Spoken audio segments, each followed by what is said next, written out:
आपको अफेयर करना है, नहीं बताना है बीवी को क्योंकि दुख होगा, तो वो कर सकते हैं, बता के कर सकते हो। There are open marriages. क्या पता दोनों साइड अफेयर चल रहा है, आपको पता ही नहीं है। अच्छा मर्द बनने का मतलब होता है कि मैं दूसरों का ख्याल रखूंगा, उनको रक्षा करूंगा, उनको सपोर्ट करूंगा, और मैं ऐसा पत्थर का बन जाऊंगा कि मैं सब मेरे ऊपर लीन कर सकते हैं, लेकिन मैं दुखी तो हो नहीं सकता क्योंकि मैं तो मर्द हूँ। ऑस्ट्रेलिया में 5 में से 1 मर्द को clinical depression, mental health symptoms हैं। ये तो अमेरिका और ऑस्ट्रेलिया के हालात है। हमारे यहाँ तो एक लीडर बनने के लिए आपको दूसरों को मेंटर करना पड़ेगा, अपना सक्सेसर ढूंढना पड़ेगा। तभी होगा ना जब कोई आप सेकंड लेयर को ऊपर ला पाएंगे। एज ए लीडरशिप कोच मेरा रोल एडवाइस देना नहीं है, मैंने तो कभी कंपनी नहीं चलाई है। अब आप यहाँ बैठे हैं, आपको दूसरों को ट्रस्ट करना सीखना पड़ेगा, डेलीगेट करना सीखना पड़ेगा, to unlearn everything that you have unlearn everything that got you success। मर्द और औरतों का अगर सुसाइड रेट आप कंपेयर करेंगे तो मर्द are 3.6 times more committing suicide than women in every country, every nationality, every race। 60 साल की लोनलीनेस और 2 रिश्ता टूटना, कौन सा चाहिए आपको? That's okay, इनकी शादी तो अब होएगी नहीं इस पॉडकास्ट के बाद।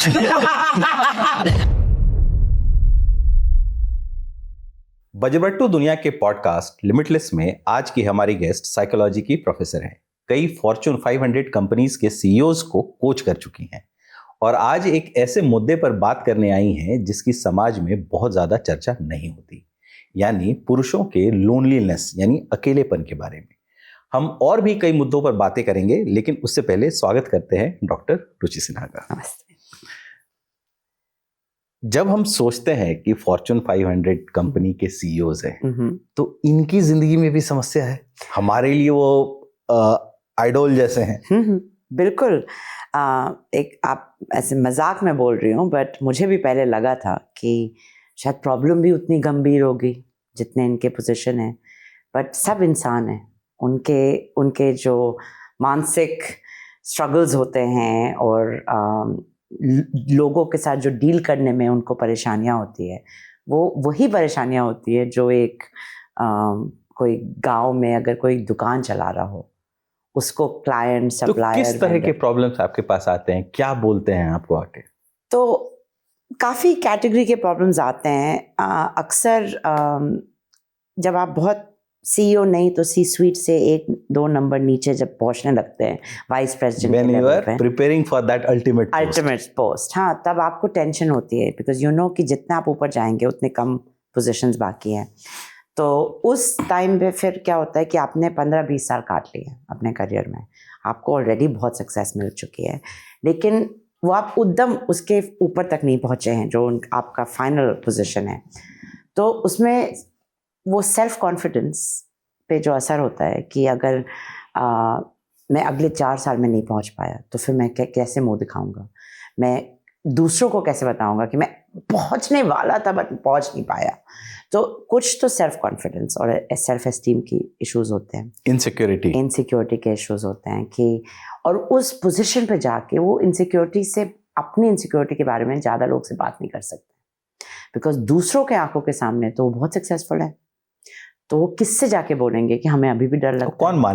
कौन मानेगा? जैसे आप बोल रहे थे, आपको दूर से लगता है कि ये तो भाई पहुंचे हुए लोग हैं, तो पहुंचे हुए लोग को भी सेल्फ एस्टीम की इशू होती है।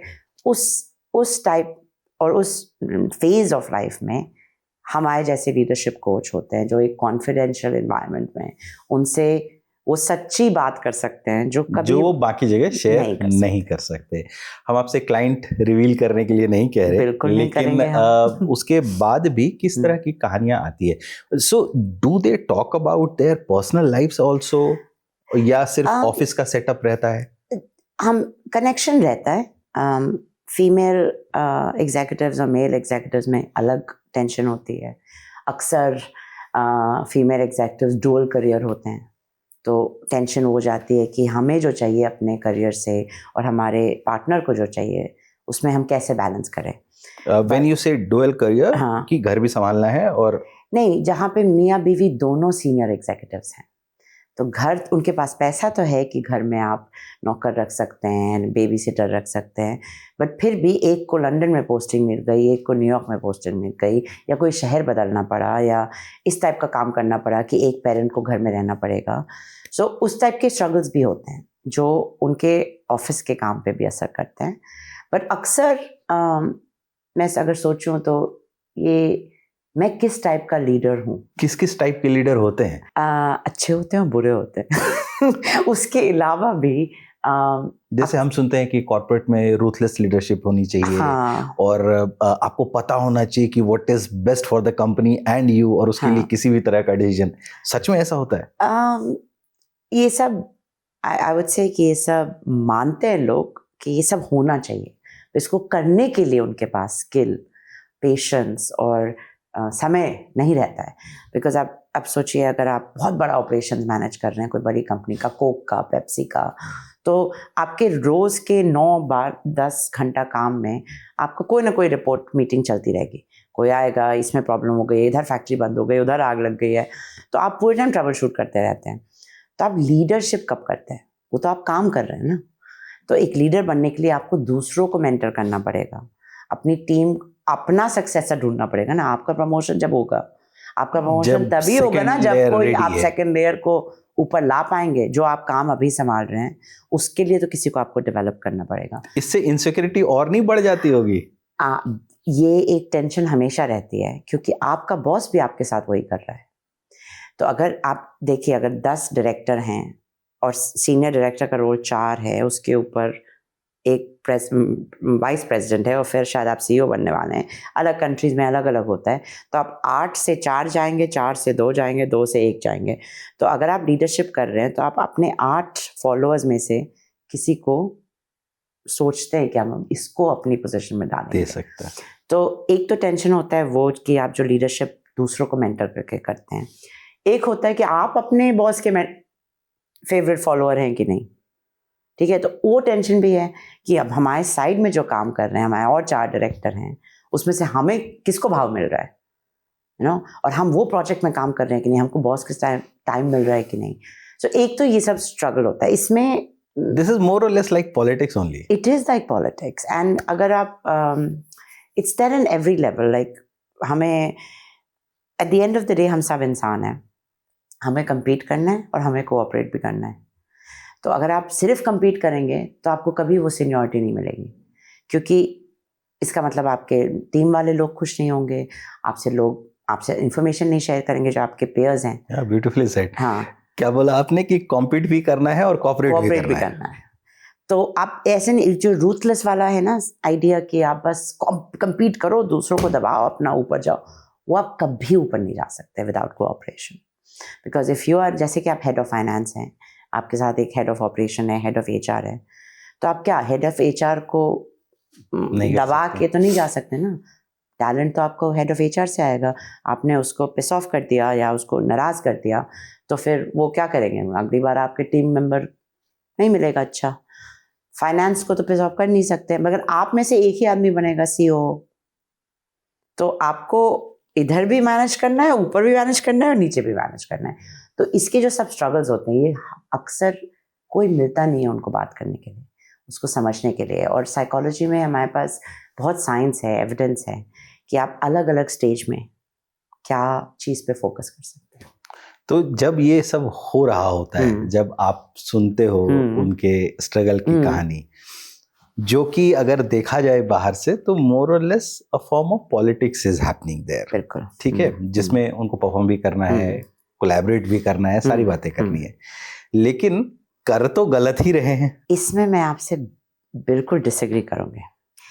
पॉलिटिक्स का एक बहुत नेगेटिव कॉनोटेशन होता है, ये पॉलिटिक्स पॉलिटिशियंस खेलते हैं, गलत काम, अनएथिकल चीज़ें होती हैं। हम जो काम करते हैं उसको कहते हैं इन्फ्लुएंस, ठीक है। आप जिंदगी में कहीं नहीं पहुंच सकते जब तक आप लोगों को इन्फ्लुएंस नहीं कर सकते। आप पॉलिटिकल स्किल एक कोलिशन इन्फ्लुएंस स्किल है। अगर आप हज़ारों साल पहले पॉलिटिकल साइंस पढ़े हैं, तो पॉलिटिकल साइंस एक गलत चीज़ नहीं है, गंदी चीज़ नहीं है। अगर आपको कंट्री चलानी है तो आपको you need diplomacy, you need diplomacy, you need coalition building. आपको बनाना पड़ेगा दोस्त किसी के साथ, नहीं तो उनके रिसोर्सेज और आपके रिसोर्स जब मिलेंगे तभी आप टेबल पे किसी डिसीजन को इन्फ्लुएंस कर सकते हो। तो अक्सर मैं क्लास में पढ़ाती हूँ, मैं पावर पॉलिटिक्स और इन्फ्लुएंस पढ़ाती हूँ क्लास में। मेरे स्टूडेंट्स हमेशा मुझे देख के बोलते हैं कि आप मुझे मैनिपुलेशन सिखा रही हैं। ऐसे मैं आपको मैनिपुलेशन नहीं सिखा रही हूँ। मैनिपुलेशन वो होता है कि आप दूसरे को इन्फ्लुएंस करो उसको एक्सप्लॉइट करने के लिए। आप दूसरे को इन्फ्लुएंस करो वो अचीव करने के लिए जो आपको भी चाहिए और उनको भी चाहिए, वो और जो आपका कंपनी को भी success- चाहिए। और जो कंपनी को भी चाहिए। तो वो कंपनी भी हो सकती है, क्लाइंट को भी चाहिए, वेंडर को भी चाहिए, आपके फॉलोअर को भी चाहिए, आपके दोस्त को भी चाहिए, ऑफिस में पेयर को भी चाहिए। वो स्किल वही है। अगर आपका वैल्यू सिस्टम और एथिक्स गलत है तो आप वो स्किल गलत चीज के लिए यूज करेंगे। तो skill of political skill, influence and coalition building are necessary for success. जब आपका बेस मटेरियल वैल्यूज में कमी है तो फिर हम नहीं। अच्छा, वो कई आपका बार choice आपको है। ये भी लगता होगा हाँ। कि आप कोच तो कर रहे हो बट हाँ। Maybe this is not the right candidate to do this. हाँ, कोचिंग में हमेशा ये है कि आप किसी को चेंज नहीं करने की कोशिश कर रहे हो, आप उनको कोई प्रॉब्लम नहीं सॉल्व कर रहे हो आप उनको। सो इन मैनी वेज आप उनसे बस सवाल करते हैं। अगर एक आप अच्छे कोच हैं तो कभी कोई एडवाइस नहीं आनी चाहिए आपके मुंह से, एडवाइस नहीं जानी चाहिए। कोई विजडम और एडवाइस नहीं जानी चाहिए। उसके लिए आप कंसल्टेंट हायर करिए ना, जो आपको बताएंगे कि इस इंडस्ट्री में अगर आपको ये प्रमोशन लेना है तो ऐसा ऐसा करो। वो एक मेंटर का काम है, वो एक करियर काउंसलर का काम है, जो आप सी स्वीट में करियर काउंसलिंग कोई नहीं करता है। जो बच्चे को समझाता है 12th के बाद ऐसे पढ़ो, ये करो, वो एडवाइस देता है। एज ए लीडरशिप कोच मेरा रोल एडवाइस देना नहीं है। मैं तो सी स्वीट मेंबर नहीं हूँ, मैंने तो कभी कंपनी नहीं चलाई है, तो मैं किस साइड से एडवाइस दूँ। और अगर मैंने चलाई भी हो, सोचिए मैं 4 कंपनी के CEO हूँ, तो मैं 2000 कंपनी के पॉलिटिक्स को तो नहीं समझ सकती। तो कोई ऐसा इंसान नहीं है जो अगर 5 कंपनी का भी CEO है वो हर CEO को एडवाइस दे सके। कोच का काम होता है कि आप जिस चीज़ से स्ट्रगल कर रहे हैं, आपके ऑब्स्टिकल्स हैं, वो अपने आप समझना। आप अपने आप अकेले बैठ के नहीं समझ सकते। This kind of therapy only. It is also different from therapy, but I'll tell you how it is different from therapy. Therapist के पास आप तब जाते हैं जब आप एक डिसफंक्शनल स्टेट में होते हैं, जब प्रॉब्लम होती है जिससे आपकी लाइफ में बहुत कमियां आ रही हैं। अक्सर थेरेपिस्ट जाता है आपके बचपन में, कब ये शुरू हुआ था, ट्रेस करता है। कोच वो भी नहीं करता है। कोच ये नहीं कोशिश करना इस चीज़ को नहीं सॉल्व करने की कोशिश कर रहा है कि बचपन में आपके माँ बाप के साथ क्या रिश्ता था, कहाँ पले बड़े हुए थे, इसलिए आपकी पर्सनैलिटी ये है, इसलिए आप CEO नहीं बन पा रहे हो। वो डायग्नोसिस की ज़रूरत ही नहीं है। आज की तारीख में आप जो फील कर रहे हो, आप बहुत फंक्शनल हो लाइफ में, दूर से किसी को नहीं पता चलेगा। आप डिप्रेस नहीं हैं, आप एंजाइटी में नहीं हैं, आपको कोई बीमारी नहीं है, आप बिल्कुल फंक्शनल हो, लेकिन आप हायर फंक्शनल बनना चाहते हैं, उससे और सक्सेसफुल और प्रोडक्टिव और इफेक्टिव बनना चाहते हैं। और इसलिए नहीं बन पा रहे हैं, इससे कि नहीं आपके पास रिसोर्सेज नहीं है, पैसा है, स्टेटस है, पावर है, अथॉरिटी है, नाम है, इसलिए क्योंकि आपके अंदर कोई ब्लॉक है, जो वो बचपन का चोट नहीं है, वो अपने आप को समझने के वजह से आप आगे नहीं बढ़ पा रहे हो। And that is what a leadership coach does. आप थोड़ा एग्जांपल देके एक किसी आदमी के थ्रू समझाएंगे। अक्सर एक चीज़ काफ़ी कॉमन हुई है कि एक टेक्निकल एक्सपर्ट हो, जैसे इंजीनियरिंग पढ़ के कॉलेज के बाद IIT, MIT, स्टैनफोर्ड से इंजीनियरिंग करके एक बहुत सक्सेसफुल एप्पल टेक कंपनी में चले गए। वहाँ पे वो हेड ऑफ इंजीनियरिंग बन गए, फिर हेड ऑफ इंजीनियरिंग से वो पूरे रीजन के हेड ऑफ इंजीनियरिंग बन गए। तो 15 साल काम करने के बाद उनकी आइडेंटिटी, पहचान हो जाती है एक टॉप टेक्निकल इंजीनियर की, जिनने 15 साल उस कंपनी के इनोवेशंस इंजीनियरिंग के हैं। फिर एक ऐसा टाइम आता है कि वो अब जनरल मैनेजमेंट में चले गए हैं ना, वो हेड ऑफ ऑपरेशंस हो गए हैं, वो मल्टीपल इंजीनियरिंग डिपार्टमेंट को मैनेज करते हैं। वो अब कोड नहीं कर सकते, टेक्निकल नहीं रहे हैं वो, लेकिन 15 साल की आइडेंटिटी उनकी क्या है, टेक्निकल इंजीनियरिंग की है। तो वो जो माइंडसेट शिफ्ट करना है, और वो माइंडसेट शिफ्ट करना है जो उनको पिछले 15 साल से सक्सेस दे रहा है, अब वो नहीं देगा। तो वो जो स्ट्रगल है वो क्योंकि रोल बदल गया अब उसका। रोल बदल गया है, लेकिन पहचान तो आपकी वही है ना। तो आप अपनी पहचान अपने आंखों में कैसे बदलोगे? You end up being micro managers.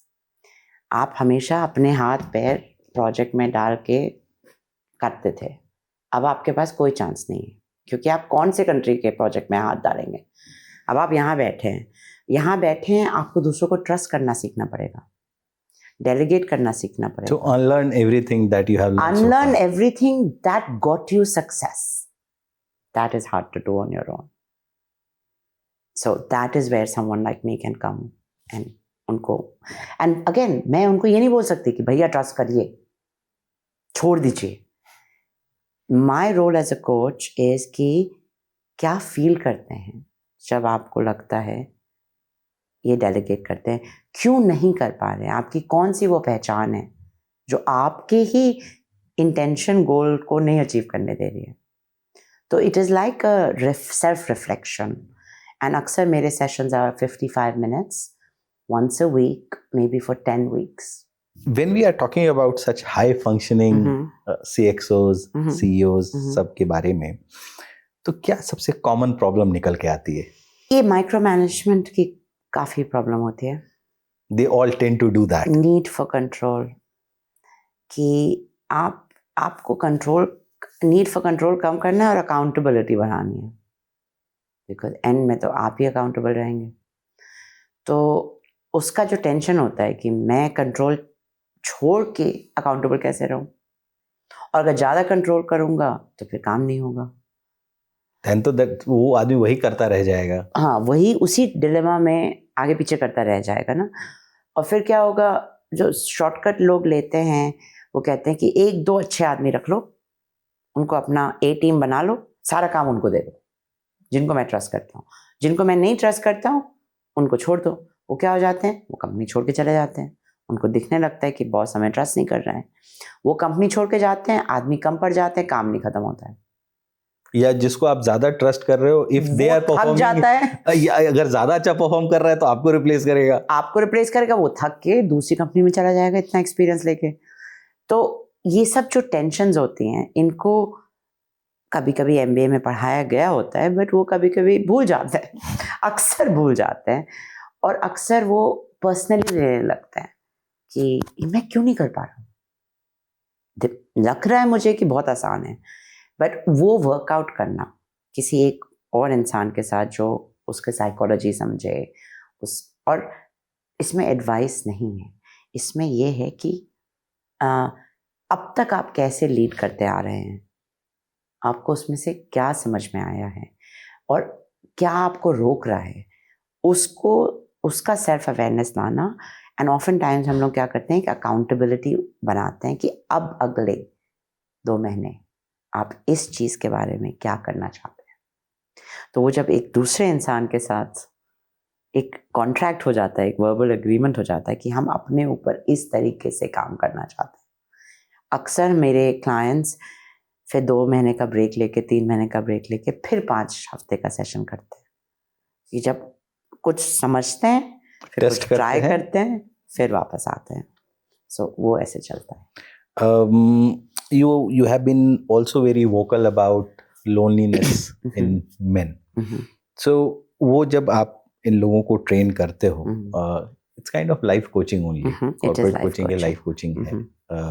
तो इसमें क्यों लगता है कि लोनलीनेस की प्रॉब्लम आती है? बिल्कुल आती है, एंड अक्सर ये मेरे लिए आते हैं लीडरशिप कोचिंग करने, बट वो बन जाता है लाइफ कोचिंग, बिकॉज अंदर कोई और चीज़। This is not about skills. हाँ, this is not about skills. तो इसके लिए मैं थोड़ा पीछे जाना चाहती हूँ, क्योंकि लोनलीनेस अब पिछले जब से 2021 कोविड आया है, जो US सर्जन जनरल हैं विवेक मूर्ति, वो बार बार बोलते हैं लोनलीनेस सबसे बड़ी एपिडेमिक हुई है। हाँ, suicide rates have gone up, और सबसे डेवास्टेटिंग कहानी ये है कि जैसे अमेरिका में देखें, US में मर्द और औरतों के बीच में 3.6 गुना ज़्यादा सुसाइड पुरुष में होता है, मर्द में होता है, और ये हर कंट्री का स्टैट्स है। कम अगेन, ये फिर से आप हाँ, तो इसको- मर्द और औरतों का अगर सुसाइड रेट आप कंपेयर करेंगे तो मर्द are 3.6 times more prone to more committing suicide than women in every country, every nationality, every race in the Why is history that? of time. Because वो ज़्यादा उदास है और उनके पास वो एवेन्यूज नहीं है अपनी तन्हाई उदासी को मानने का, एक्सप्रेस करने का और हेल्प मांगने का। ऑस्ट्रेलिया में 1 in 5 men, जो 5 में से हर एक आदमी, एक मर्द को clinical depression, mental health symptoms हैं, लेकिन जो जिनको है उसमें से सिर्फ 1/4 कभी भी कोई थेरेपिस्ट के पास जाते हैं या कोई प्रोफेशनल हेल्प मांगते हैं या तो डॉक्टर से दवाई लेते हैं। ये तो अमेरिका और ऑस्ट्रेलिया के हालात है, हमारे यहाँ अब आप सोचिए, अब और कंट्रीज का सोचिए, ये यूएस और ऑस्ट्रेलिया और वेस्टर्न कंट्रीज में पिछले 50 साल का डेटा है। men commit 3 almost 4 times more suicide than women. And so इसको समझने के लिए हमें ये पूछना पड़ेगा कि ये किस जेल में बंधे हुए हैं कि सिम्टम्स हैं, उदासी है, डेटा है, लेकिन फिर भी कोप नहीं कर पा रहे। अपनी जान लेना एक बहुत ही आखिरी चॉइस होता है किसी भी इंसान के पास। तो इसको समझने के लिए हमें ये समझना पड़ेगा कि हमारी सोसाइटी आदमियों को बचपन से, मर्द को क्या बताती आई है, क्या है वो सोशल एक्सपेक्टेशन मर्दों से जो उनको अपनी उदासी, अपने अकेलेपन के बारे में ना समझने का स्किल देता है, ना बात करने का स्किल देता है, ना कोप करने का स्किल देता है। तभी तो इंसान थक के कुछ करेगा ना, चाहे अपनी जान ना ले, लेकिन अंदर अंदर तो घुट के मर सकता है ना, बिना जीते जीते मर सकता है। तो इसको समझने के लिए अगर आप सोचिए कि एक शब्द है अंग्रेजी में मैस्कुलिनिटी, इसको शायद मर्दानगी बोलते हैं हिंदी में, पुरुषत्व बोलते हैं। वो कहाँ से हमें पता चलती है? एक आदमी पैदा होता है, मर्द पुरुष पैदा होता है, जब तक वो 4-5 साल का लड़का होता है उसको लोग बताने लगते हैं कि लड़के कैसे होते हैं, उसको क्या करना चाहिए। तुम लड़के हो, ऐसा मत करो, लड़के हो, अरे गिर गए रो मत, लड़के हो स्ट्रांग हो, लड़के हो चलो सामान उठाओ, मम्मी का सामान उठा लो, क्योंकि तुम्हारे पास मसल है, हो 5 साल के, लेकिन तुम लड़के हो इसलिए तुम सामान ज़्यादा उठा सकते हो। चलो ठीक है, लड़कों का मसल साइज बड़ा होता है एवरेज लड़कियों से। ये सब तो हम लोग सोचते ही नहीं कि हम उनको बचपन से क्या बोल रहे हैं।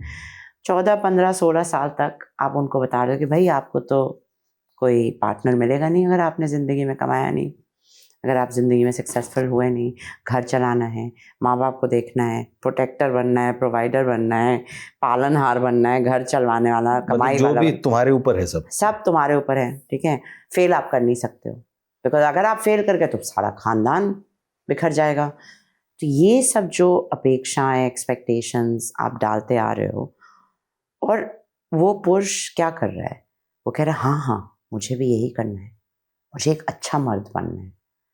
और अच्छा मर्द बनने का मतलब होता है कि मैं दूसरों का ख्याल रखूँगा, उनको रक्षा करूँगा, उनको सपोर्ट करूँगा, और मैं ऐसा पत्थर का बन जाऊँगा कि मैं सब मेरे ऊपर लीन कर सकते हैं, लेकिन मैं दुखी तो हो नहीं सकता क्योंकि मैं तो मर्द हूँ। क्योंकि मर्द को तो दर्द नहीं होता, फिल्मों में तो कहते हैं, पर असली में अगर आप साइकोलॉजी देखें तो भाई वो भी तो इंसान है, उसको उतनी ही उदासी होती है, उतना ही डर लगता है, उतना ही जेलस होता है, उतना ही एंजाइटी होता है, उतना ही डिप्रेशन होता है जितने औरतों को होता है। इसमें कोई, उनका ब्रेन 99% हम जेनेटिकली आदमी और औरत सेम है। तो आप कैसे बोल सकते हो कि आपकी भावनाएं और मेरी भावनाएं इतनी अलग हैं?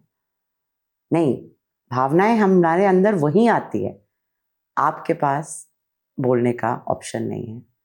और हमारे को दुनिया बोलती है अरे हम बहुत इमोशनल हैं, सेंटिमेंटल हैं, इसलिए हम स्ट्रांग हो ही नहीं सकते। सो अगर ये सब आप सोचने लगे कि ये सोसाइटी एक्सपेक्ट करती थी, 3000 साल से एक्सपेक्ट कर रही है, लेकिन प्रॉब्लम सोसाइटी की नहीं है, प्रॉब्लम है कि हमने ये पहचान अब अपने अंदर बैठा ली है। तो आदमी अपने आप को ही जज करता है यही आइडियल से। तो अपने आंखों में गिरने लगता है अगर उदास होता है। अरे हम आदमी हैं, हम उदास कैसे हो सकते हैं? शेमफुल। तो ऐसा सिर्फ इंडिया में है कि बाहर भी ऐसा ही है? सब जगह। This is the issue of masculinity. ये मर्दांगी का सोशल स्टिग्मा है, सोशल एक्सपेक्टेशन है, और अपने ऊपर सेल्फ स्टिग्मा है। तो आप सोचिए, अगर इतने सालों से आपने अपने दिल में ये बात कंडीशनिंग हो चुकी है।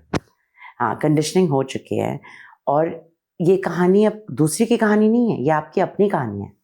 ये आप अपना स्टैंडर्ड है, आपका अपना डेफिनेशन है, जो किसी ने बोला नहीं करने को किसी ने आपने बोला नहीं खुद है, कर लिया। खुद ही आपने ऑब्जॉर्व कर लिया और कभी क्वेश्चन नहीं किया उसको। ठीक है, अब आप हम लोग बहुत स्टडीज करते हैं। बट आई एम सॉरी, हाँ, मैं बोलिए, आपको बोलिए। यहाँ पे रोक रहा हूँ, लेकिन आदमी मर्द क्या करे अगर सोसाइटी उसको उसी नजर से देखती है?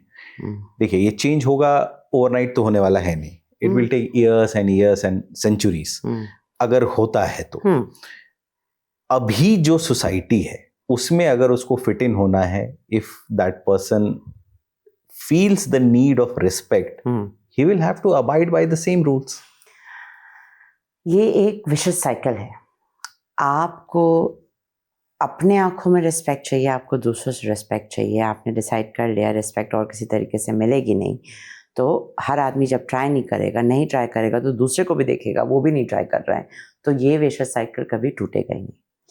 तो अगर आप मेंटल हेल्थ के बारे में सोचें तो उसके बहुत सारे सल्यूशंस हैं। मैं एक सेकंड जाऊंगी उस सल्यूशन पर, बट अगर आदमी ये मान चुका है कि भावनाएं और जज्बात वीक कर देते हैं उसको, तो जब मेरे अंदर कोई भी जज्बात भावना आएगी, मैं उसको दबा के जो मुझे करना है, प्रोटेक्शन प्रोवाइडिंग स्ट्रॉन्ग, वो करूँगा।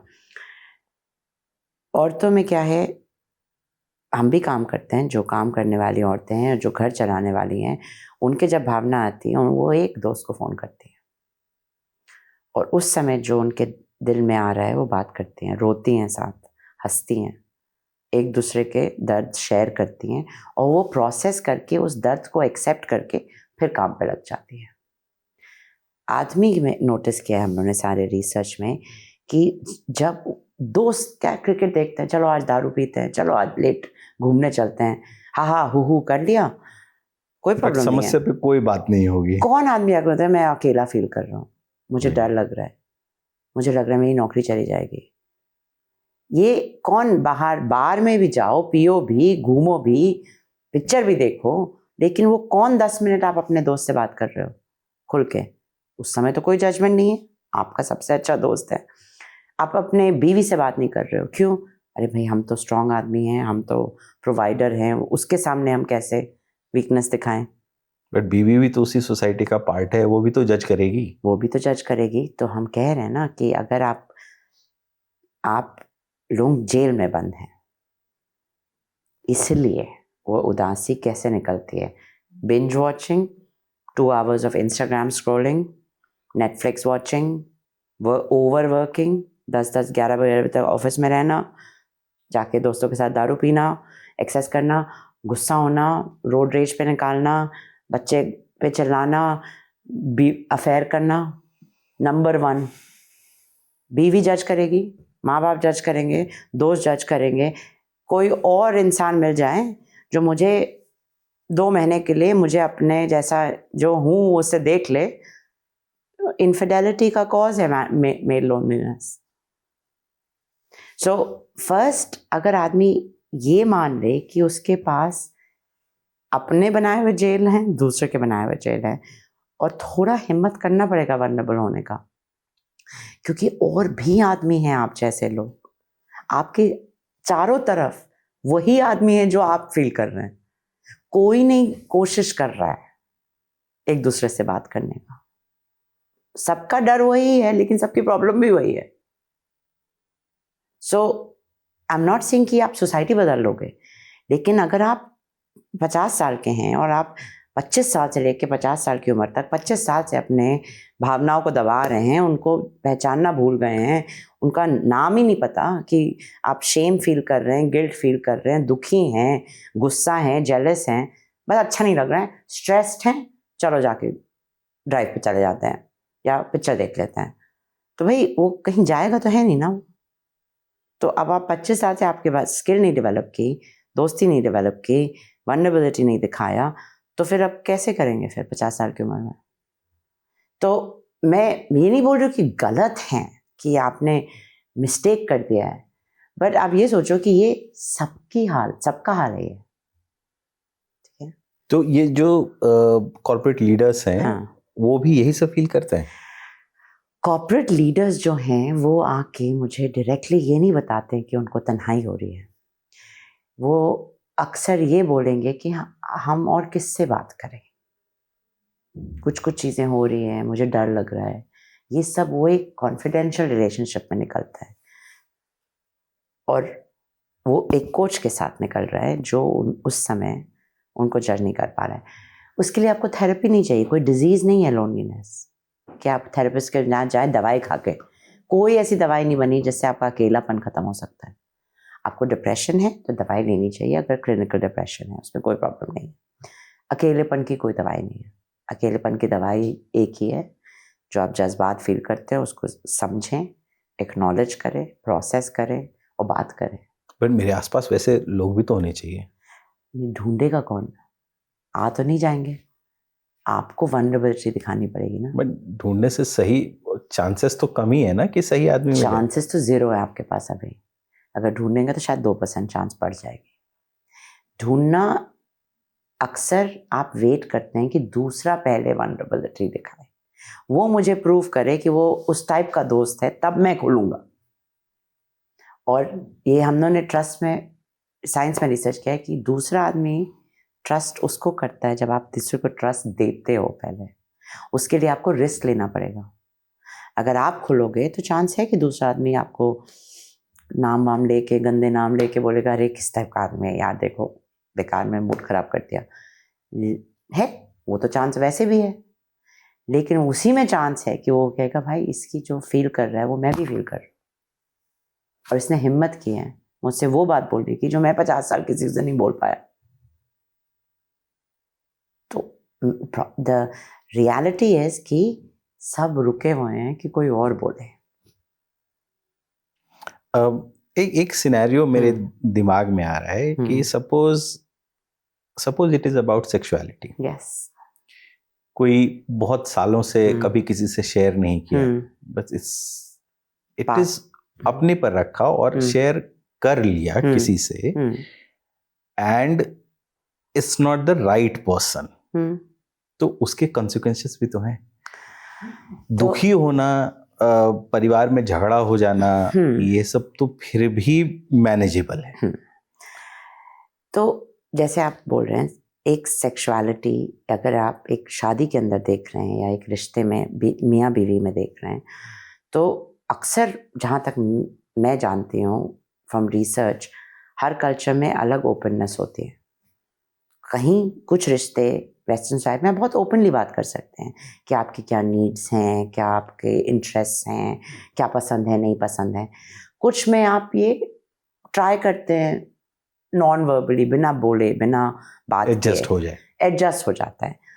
दूसरा शायद ना बताए, दोनों ना बताएं, लेकिन शायद गलती से समझ में आ जाता है, मतलब एक्सीडेंटली। अब आप उस रिश्ते में भी आपका ये प्रोटेक्टर प्रोवाइडर है। अब आप वो चीज़ से बोलने से डरते हैं जो आप दूसरा शायद कमज़ोरी देखे या वियर्ड देखे या अलग देखे, तो वो आप दोस्त से भी नहीं बोल सकते हैं अगर आपके पास वो रिश्ता नहीं है। दोस्त के साथ मजाक कर सकते हैं, वो देखो कितनी हॉट लड़की है, वो देखो वहाँ चले, यहाँ करते हैं, वो करते हैं, ये करते हैं, मजाक कर लेंगे, पर ये तो नहीं बता पाएंगे ना कि क्यों आपको वो सेक्सुअलिटी पसंद है या क्या आपका इंटरेस्ट है। सब में आपको वल्नरेबिलिटी चाहिए, इसमें कोई सही गलत नहीं है। आधे से ज़्यादा हमारी भावनाएं अगर हम बोल सके और एक्सेप्ट कर सके तो हम उसको समझ सकते हैं। अगर हम ही उसको पहले से जज कर रहे हैं वियर्ड, गलत, तो भाई हमारे पास प्रोसेस कैसे करेंगे उसको? और जब प्रोसेस नहीं करेंगे तो रियलिटी में कन्वर्ट कैसे करेंगे? चांस कहाँ है उसको रियलिटी में कन्वर्ट करने? आपने पहले से दरवाजे पे लॉक डाला हुआ है, अपने दिमाग पे लॉक डाला हुआ है। सो